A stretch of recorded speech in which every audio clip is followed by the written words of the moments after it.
Good morning friends. दोस्तों, हम लोग बिहार को बहुत अच्छे से कर रहे हैं और आज ये बिहार का तीसरा पार्ट है। हम लोग काफ़ी अच्छे से बाकी सारी चीज़ों को कर चुके हैं। हम लोगों ने अभी तक चंपारण आंदोलन किया, हम लोगों ने खिलाफत आंदोलन किया, किसान आंदोलन किया और सविनय अवज्ञा आंदोलन किया और अब हम लोग पहुंच गए हैं 1942। फ्रेंड्स, ये अभी तक का most most most important chapter है। 1942 की जब बात करें, यानी क्विट इंडिया मूवमेंट की हम जब बात करें, या फिर कह सकते हैं कि भारत छोड़ो आंदोलन का भी इसे नाम दिया जाता है, या एक और नाम से इसे बुलाया जाता है, वो है अगस्त क्रांति के नाम से। तो सभी 1942 को ही कहते हैं फ्रेंड्स। ये मोस्ट इंपॉर्टेंट है, चाहे आप मेंस की बात करें या फिर आप प्री की बात करें। तो फिलहाल हम लोग जो पढ़ेंगे वो हमारा प्री से रिलेटेड है। तो दोस्तों, अब हम लोग मोस्ट इंपॉर्टेंट और आगे की ओर बढ़ते हुए चले जा रहे हैं। इस पोर्शन में जो भी बताया जाए उसको अच्छे से अपने डायरी में पेन से और अपने डायरी में आप नोट कर लीजिएगा। सभी चीज़ें एग्जाम्स के लिए मोस्ट मोस्ट इंपॉर्टेंट चीज़ें होने वाली हैं। तो चलिए कुछ इंट्रोडक्शन हम लोग इस चैप्टर का पहले लेते हैं। और इसका जो डेप्थ होता है ना, जो कॉन्सेप्ट्स होता है, जैसा हम लोग पिछले वीडियोस में करते आ रहे हैं, जो हमारा स्टाइल ऑफ स्टडी है ना, उसको मेंटेन करेंगे ताकि एक बार जो आप पढ़ लें तो फिर भूलें नहीं आप। और लगातार आप इस चीज़ को अगर कर लें तो फिर एग्जाम में कोई आपसे मार्क्स छीन नहीं पाए, चाहे बीपीएससी क्या कोई भी अगर निगेटिव मार्क्स रख दे उससे कोई फ़र्क नहीं पड़ता है। ठीक है, तो देखिए, सबसे पहले इसके बारे में थोड़ा जान लेते हैं। हुआ क्या, एक स्टोरी चल रही थी 1942। इस समय क्या होता है, ठीक 8 अगस्त 1942 को गांधी जी द्वारा, ये एक मैदान है बॉम्बे में, ग्वालियर टैंक मैदान, ठीक है, तो वहाँ पर इन्होंने भारत छोड़ो आंदोलन का आगाज़ किया। करो या मरो का नारा सबसे पहले दिया, डू और डाई का नारा, और वहाँ से ये आगाज़ हुआ। देखिए, अखिल भारतीय कांग्रेस समिति जो थी, ये 8 अगस्त 1942 को इसने इस प्रस्ताव को स्वीकार कर लिया, क्विट इंडिया मूवमेंट के प्रस्ताव को। ठीक, अब देखिए, इसमें सबसे महत्वपूर्ण घटना जो घटी, जो याद रखने लायक बात है, कि 8 अगस्त 1942 को ये स्वीकार किया गया। और 8 अगस्त के रात, चूंकि अंग्रेजों को तो पता चल गया ना, 8 अगस्त का रात जैसे ही होगा, 12 बजते बजते, इवन आप कह सकते हैं कि ठीक 12 बजे एक अभियान चलाती है ब्रिटिश गवर्नमेंट, जिसको नाम दिया गया ऑपरेशन जीरो आवर। ठीक है, ऑपरेशन जीरो आवर क्यों दिया गया, क्योंकि घड़ी का सुई जो है उस समय जीरो पे होता है, 12 रात होता है ना, तो फिर वहां से घड़ी का सुई शुरू होता है, तो इसीलिए टाइम की वजह से उसको नाम दिया गया ऑपरेशन जीरो आवर। ये क्वेश्चन पूछा है बीपीएससी ने और बहुत इंपॉर्टेंट भी है, ये आपको याद होना चाहिए, नोट कर लीजिए आप। ठीक है, अब देखिए, जैसे ही जीरो आवर चलेगा तो बिहार के जो प्रमुख नेता रहेंगे, जैसे डॉक्टर राजेंद्र प्रसाद, अनुग्रह बाबू यानी अनुग्रह नारायण सिंह जो थे, श्री कृष्ण सिंह जो थे, या मथुरा बाबू थे उस समय, तो ये लोग जो है सब लोगों को गिरफ्तार कर लिया जाएगा। ठीक है, अब देखिए 9 अगस्त 1942 को सब लोगों को गिरफ्तार कर लिया गया, मतलब 12 बज गया तो 9 हो गया ना। अंग्रेजों भारत छोड़ो का नारा 11 अगस्त 1942 को दिया जाएगा। दो तीन और नारा उस समय दिया जाता है, जैसे झंडा ऊंचा रहे हमारा भी इसी समय नारा दिया गया था, और भारत माता की जय भी इसी समय नारा दिया गया था, और सबसे चर्चित नाराओं में से एक था वंदे मातरम। ठीक है, और बिहार के लोगों ने कहा था कि हम सचिवालय पर झंडा फहराएंगे। तो देखिए, अब यहाँ पर बहुत सारा नारा हो गया, इसको याद रखिएगा, बीपीएससी पूछ लेती है नारों से क्वेश्चन। पटना सचिवालय का जो भवन था, उसके पूर्वी गेट पर एक बड़ा घटना घटेगा, बहुत बड़ा घटना, मतलब उस इवेंट का सबसे बड़ा घटना आप कह सकते हैं। वो क्या घटना घटेगा कि 7 छात्र जो है ना, मतलब एकदम यंग एज के, कोई 11 में है, 12 में, इस तरह के छात्र रहेंगे। 7 छात्र जाकर झंडा फहराने के क्रम में वहां पर जाएंगे, पूर्वी गेट जो सचिवालय का है, और वहीं पर जिलाधिकारी यानी जो मजिस्ट्रेट था उस समय अंग्रेजों की तरफ से, उसका नाम था, ये नाम याद रखिएगा, WG आर्चर। ऐसे याद रखिएगा कि 1942 था, तो नाम तो उसका आर्चर था। आर्चर मतलब जो तीर कमान, तीर चलाता हो, उसको आर्चर कहते हैं। तो आर्चर था नाम, लेकिन चलाता था वो गोली, इसलिए 7 लोगों को गोली से मार दिया था। ठीक है, तो अब देखिए, तो आर्चर था, ये क्या था, जिलाधिकारी था, WG आर्चर, और 7 लोगों पर ये गोली चलाएगा। 7 लोग एक एक करके शहीद हो जाएंगे झंडा फहराने के क्रम में।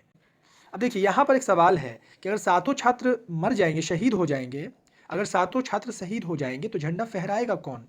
तो झंडा फहराने वाला जो था वो आठवां छात्र थे, और उनका नाम था रामकृष्ण सिंह।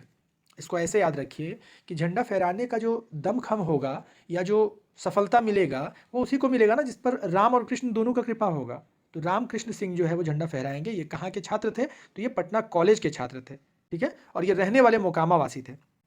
अब देखिए, एक और चीज़ ध्यान रखना है, मतलब ये याद, क्वेश्चन नहीं पूछेगी बीपीएससी, बट आपको याद रहना चाहिए, जैसे तिरंगा झंडा कहते हैं भारत के झंडा को ना, वैसे बताइए कि ब्रिटेन के झंडा को क्या कहते हैं। इस क्वेश्चन का जवाब मैं आपको नहीं देने जा रहा हूँ, आप खोज करिए जहाँ से जैसे भी हो, आप कमेंट बॉक्स में ज़रूर लिख दीजिएगा। और देखिए, कमेंट बॉक्स में लिखने जब मैं बोलता हूँ ना, तो आपको लिखना चाहिए, क्योंकि होता क्या है ना कि आपको इससे नॉलेज मिलता है, भले ही आप खोज के ही लिखें तो आपको नॉलेज मिलता है।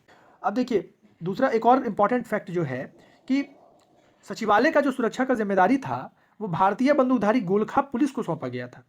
देखिए, सचिवालय पर जो पुलिस तैनात था, ये गोरखा पुलिस तैनात था। जिलाधिकारी था यानी कलेक्टर जो था उस समय वो WG आर्चर था, और जो सिपाही चौकसी दे रही थी पूर्वी गेट सचिवालय पर वो कौन थी? वो गोरखा रेजिमेंट था, गोरखा पुलिस था। ठीक है।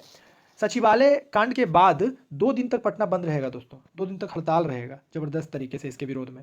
और देखिए डुमराव, गया, सिवान, कटिहार ये सब जगह पर बहुत खतरनाक प्रदर्शन होगा, कई जगह पर आग भी लगाया जाएगा और कई जगह पर लोगों को गोली से मारा भी जाएगा, मतलब शहीद हो जाएंगे कई जगह पर लोग। ठीक है।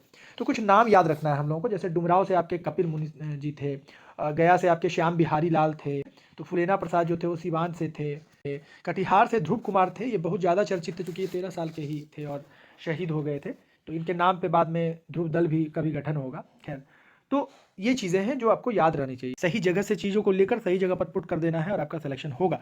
इसको गौर से सुनिएगा और जो भी इंपॉर्टेंट फैक्ट्स उसको नोट जरूर कर लीजिएगा फ्रेंड्स, ताकि आपको फिर कोई बुक या किसी और चीज़ को बार बार पढ़ने की जरूरत ना पड़े, आप इसको रिवीजन करें अपने नोट्स को और आपके अच्छे मार्क्स आए। ठीक है। 9 अगस्त को राजेंद्र प्रसाद को पटना से गिरफ्तार कर लिया जाएगा और इनको बांकीपुर जेल में रखेंगे, याद रखिएगा। 9 अगस्त को राजेंद्र प्रसाद गिरफ्तार होंगे और इनको पटना से गिरफ्तार किया जाएगा और बांकीपुर जेल में ही रखेंगे, मतलब पटना में ही रखेंगे। हो सकता है बीपीएससी पूछते हैं कि पटना से गिरफ्तार करके पटना में रखा कि मुजफ्फरपुर में रखा, बांकीपुर दे ही नहीं, तो कॉमन सेंस क्या है, बांकीपुर पटना में ही तो है, तो बांकीपुर भी याद रखना है, पटना भी याद रखना है, पटना से गिरफ्तार करेंगे पटना में ही रखेंगे। ठीक है।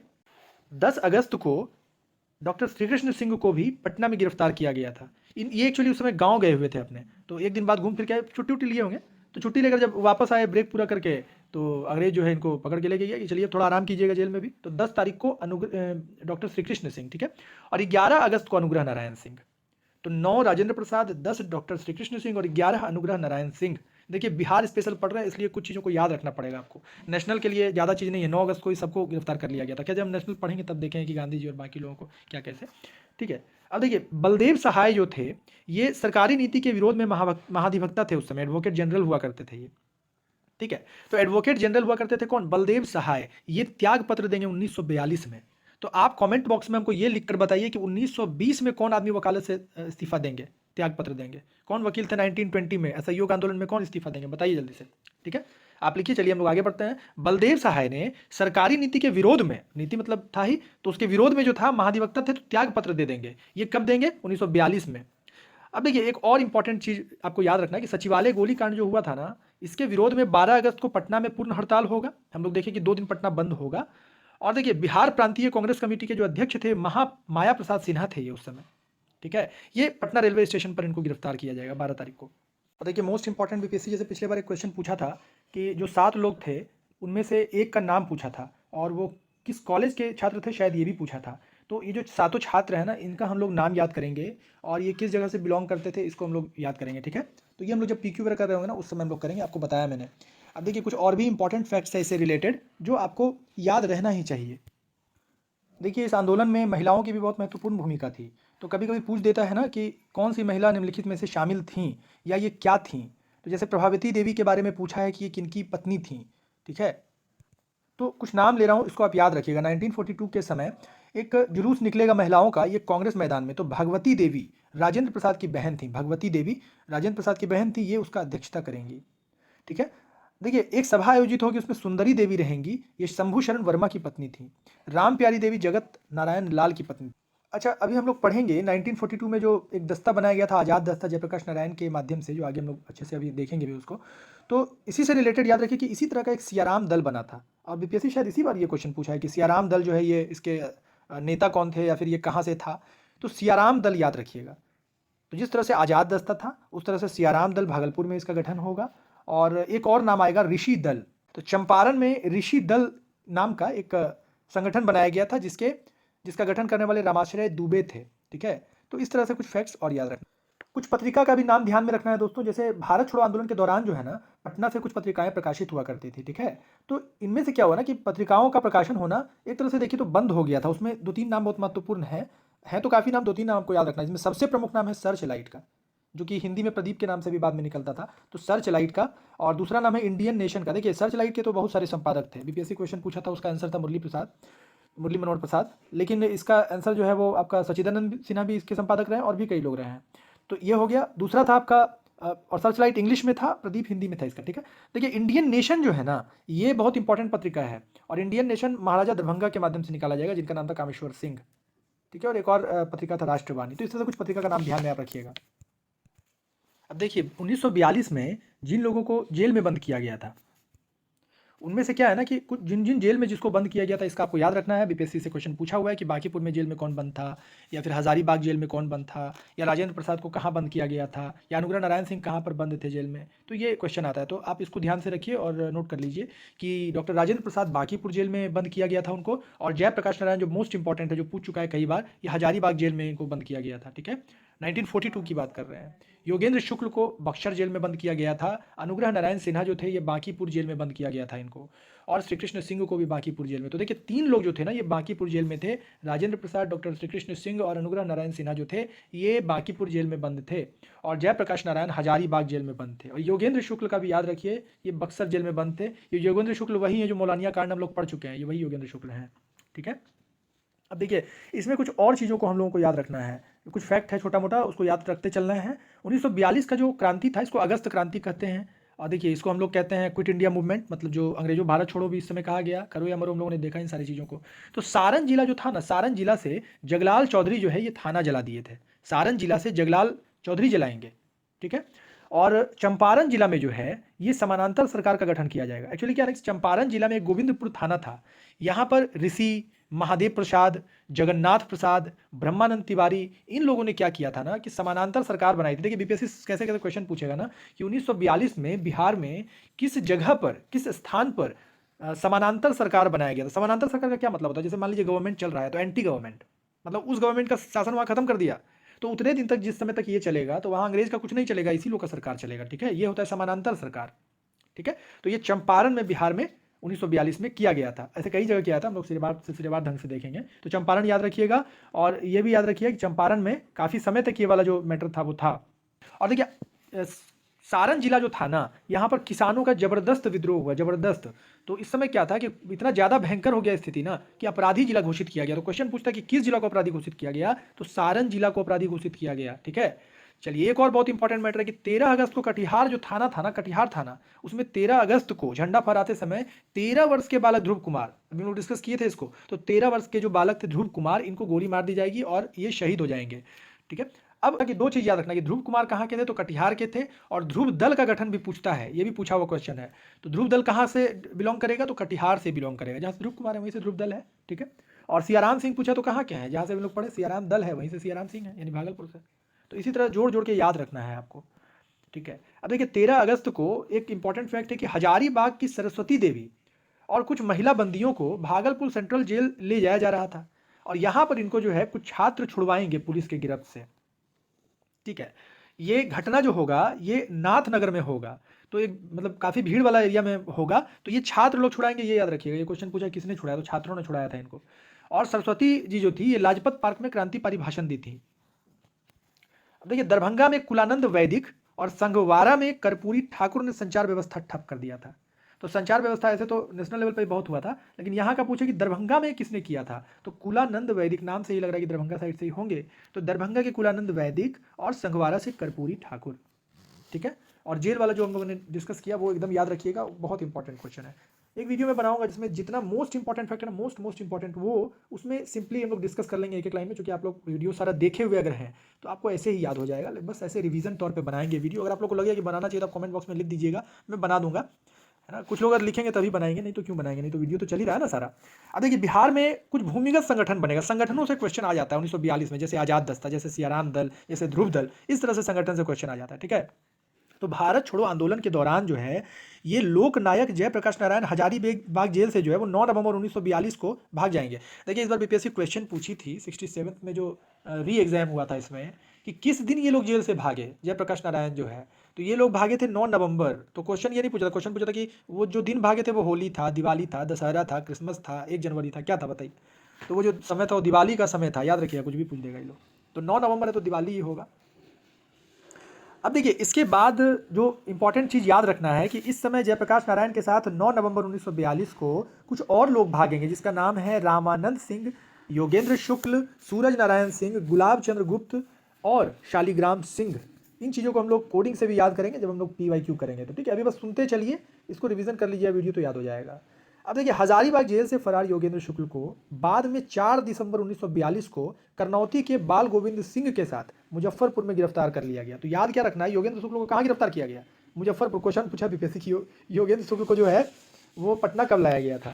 7 दिसंबर को जो है योगेंद्र शुक्ल को पटना लाया गया था और बक्सर जेल भेज दिया गया था। कहाँ भेजा गया था? बक्सर जेल। पकड़ा कहाँ गया था? मुजफ्फरपुर में। अब देखिए, जेल से जो है भागने के बाद जयप्रकाश नारायण के साथ रामानंद मिश्र और शालिग्राम मिश्र जो हैं, ये अच्युत पटवर्धन की बहन विजया के साथ कलकत्ता चले जाएंगे, ठीक है। और वहाँ से उन्होंने सूरज नारायण सिंह और विजया के साथ नेपाल की तराई में जंगली इलाकों में छापामार युद्ध का प्रशिक्षण देने के लिए शिविर स्थापित किया था। और ये बहुत चर्चित घटना है। तो कहाँ किया था? तो नेपाल की तराई में किया था।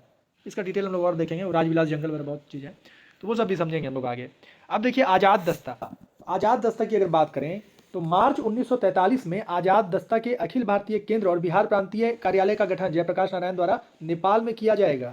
तो देखिए, इसका मेन जो सेंटर था ना वो नेपाल ही था एक्चुअली आज़ाद दस्ता का। इसका कारण क्या था ना कि अंग्रेज यहाँ पे खोज रहे थे इनको। तो कैसे, मान लीजिए जहाँ पे आप छापामारी हो रहा है वहाँ तो आप सेंटर नहीं ना लगाइएगा, क्योंकि ट्रेनिंग देना था, जो क्रांतिकारी थे उनको सब काम करना था, ट्रेंड करना था, तो कैसे ट्रेनिंग दीजिएगा खुलेआम? तो वहाँ पे भी राजविलास जंगल में, पहाड़ी तराई में, पहाड़ियों के बीच लोग ट्रेनिंग दिया करते थे, जहाँ दूर दूर तक कोई नहीं पहुँच सकता था, वैसे जगह पर, ठीक है। देखिए, आज़ाद दस्ता का जो संचालन होगा ना, ये नेपाल के कोसी नदी के दलकारों के टापू नामक स्थान पे किया जाएगा, ठीक है। हम लोग देखते हैं कि फिर राम मनोहर लोहिया जो है संचार और प्रसार विभाग का निर्देशन करते थे। यहाँ पे मुख्य नाम आपसे पूछेगा जब, तो आंसर उसका ज़्यादा चांस है कि राम मनोहर लोहिया ही होगा। उषा मेहता नेशनल लेवल पर और राम मनोहर लोहिया यहाँ बिहार से, ठीक है। ये संचार और रेडियो को देखेंगे। मुख्य प्रशिक्षण जो देंगे वो सरदार नित्यानंद सिंह थे। ये क्वेश्चन पूछता है कि मुख्य प्रशिक्षण कौन देंगे आज़ाद दस्ता को? तो नित्यानंद सिंह देंगे। सरदार नित्यानंद सिंह जो थे सोनबरसा के पुलिस की गोलियों से शहीद हो जाएंगे वहाँ पे, ठीक है। मई 1943 में जयप्रकाश नारायण, डॉक्टर लोहिया, श्याम नंदन सिंह, कार्तिक प्रसाद सिंह, ब्रज किशोर सिंह, श्याम सुंदर और बैद्यनाथ झा को अचानक नेपाल सरकार द्वारा गिरफ्तार किया जाएगा। और देखिए, इनको रखा जाएगा हनुमान नगर जेल में। ये ध्यान में रखना है कि नेपाल में जब गिरफ्तार करेंगे तो हनुमान नगर जेल में रखेंगे। सरदार नित्यानंद सिंह और सूरज नारायण के नेतृत्व में क्रांतिकारियों का एक जत्था हनुमान नगर जेल से जयप्रकाश नारायण और कुछ अन्य बंदियों को छुड़ा ले जाएगा। तो देखिए फ्रेंड्स, आज़ाद दस्ता से रिलेटेड कुछ बहुत इंपॉर्टेंट जो मैटर है उसको समझ लीजिए, उसको याद कर लीजिए, नोट कर लीजिए। जैसे देखिए, आज़ाद दस्ता का जो गठन है ये विशेष रूप से सरकार के विरुद्ध तोड़ फोड़ वाली कार्रवाइयों के लिए हुआ था। ये कोई अहिंसात्मक कार्रवाई नहीं के लिए नहीं था, ठीक है। ये याद रखिएगा, सिर्फ क्रांतिकारी ही नहीं, विध्वंसक कार्रवाई के लिए था। मतलब पूरी तरह से हिंसात्मक कार्रवाई के लिए, ठीक है। 1943 में ही मार्च अप्रैल में नेपाल के राजविलास जंगल में आज़ाद दस्ता के पहले प्रशिक्षण शिविर का गठन होगा वहाँ पे, ठीक है। बिहार का 25 युवक को अग्नि अस्त्र चलाने का शिक्षा दिया जाएगा। कितने युवक को? 25 युवक को। देखिए, निर्देशक तो हम लोग जान रहे हैं कि सरदार नित्यानंद सिंह थे। इसमें देखिए क्या क्या चीज़ था, इसमें ऑप्शन दे देगा आपको, बीपीएससी पूछेगा। यातायात के साधनों को क्षति पहुंचाना था इसमें, मतलब इसमें जो एजेंडा में था वो था यातायात के साधनों को क्षति पहुंचाना, औद्योगिक प्रतिष्ठान को भी क्षति पहुंचाना, संचार संसाधनों को नष्ट कर देना, मतलब टेलीफोन तार उखाड़ दिए, परिवहन बस में आग लगा दिए, ये सारा चीज़ भी। इसके लिए 3 उपाय किया गया था। साधारण तोड़फोड़ के लिए हथियार और औजारों का उपयोग किया गया था इसमें। अग्निकांड द्वारा, मतलब जलाने उलाने को लेकर भी सरकारी फाइल आदि को भी जला दिया गया था। और रासायनिक पदार्थ यानी बारूद और बम का भी ज़बरदस्त इसमें इस्तेमाल किया गया था। अब देखिए, इसमें कुछ और इंपॉर्टेंट जो घटना था 1942 का, इसमें सबसे इंपॉर्टेंट था कि तिरहुत प्रमंडल जो था वहाँ पर लगभग 2 महीने तक जनता का शासन रहेगा। तिरहुत प्रमंडल में 2 महीने तक जनता का शासन रहेगा। अमरपुर पड़ता है, आप ट्रेन से जाइएगा, बांका में पड़ता है, तो अमरपुर एक स्टेशन आता है, वहाँ पर भी राष्ट्रीय सरकार का स्थापना होगा। देखिए, उस समय कई गांव में भी पंचायत और रक्षा दल का स्थापना किया गया था। ये जो दल था ना, ये राष्ट्रवादियों के द्वारा, मतलब समानांतर सरकार का ही समझिए काम कर रहा था। भारत छोड़ो आंदोलन के क्रम में बिहार में करीब 15,000 लोग से अधिक लोग बंदी बनाए गए थे। ये आंकड़ा याद रखना है कि 15,000 लोग से अधिक को बंदी बनाया गया था। 8783 लोग को सजा मिली थी, 8783 लोगों को सजा हुआ था, 134 लोग मारा गया था और 362 लोग घायल हुआ था। अब ये कहाँ से पता चला? तो ये सरकारी आंकड़ा से लिया गया, इसलिए ये आंकड़ा ध्यान में रखना है। बिहार का बात है, इंपॉर्टेंट क्वेश्चन में आता है। बिहार से एक एक लाइन आपको याद रहना चाहिए। देखिए, एक और इंपॉर्टेंट मैटर है कि 1942 जो था ना, अगर पूछा जाए कि इसका नेतृत्व करता कौन था, लीडर कौन था, उस समय तो नेशनल लेवल पर गांधी जी लीड करते थे। तो फैक्ट ये है कि इसका कोई भी लीडर नहीं था। सभी लोगों को हम लोगों ने देखा कि 0 आवर के समय मेन लीडर्स, चाहे वो बिहार के हों या नेशनल लेवल के हों, गांधी जी हों या फिर जो भी हों, सभी लोगों को गिरफ्तार कर लिया गया 0 आवर ऑपरेशन चलाकर।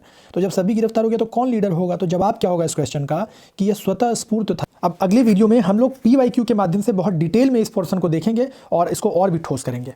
तो जल्दी से अगर ये वीडियो पसंद आया हो, अच्छा लगा हो, तो इसको कर दीजिए लाइक, कर दीजिए ढेर सारा शेयर, ताकि आपके फ्रेंड्स तक ये पहुंच पाए, इंपॉर्टेंट इन्फॉर्मेशन पहुंच पाए, और इसको जल्दी से कर दीजिए सब्सक्राइब। सो हम लोग मिलते हैं नेक्स्ट वीडियो में। Thank you very much.